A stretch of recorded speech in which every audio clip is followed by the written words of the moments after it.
From a market's point of view, my perspective is that it's probably going to be positive for depositors, creditors, bondholders and hybrid investors, but negative for equity investors.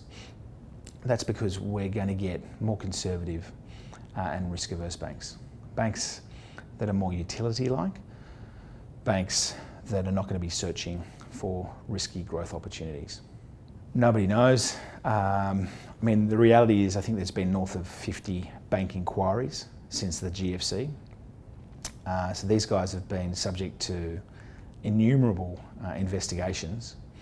So it would be a little surprising if there were any shock horror findings, but it's definitely not positive for shareholders. We're going to get banks that are much more narrow in their focus, concentrating on their core savings and loan businesses. And I think it's less likely that you'll see banks expanding into, for example, financial planning, funds management, expanding overseas into non-core territories. So we think returns on equity are going to continue to fall towards the bank's cost of equity.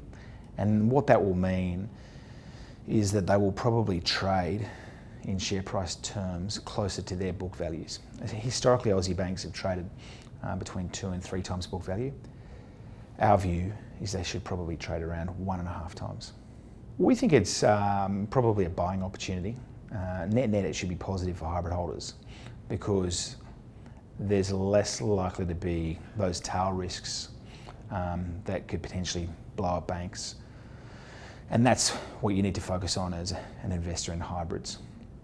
The risk of the hybrid being bailed into equity or being written off during a big extreme stress scenario. And to the extent that these banks are safer, which is what we should get as a result of the Royal Commission, that's net positive. In the short term, we may see a bit of turbulence.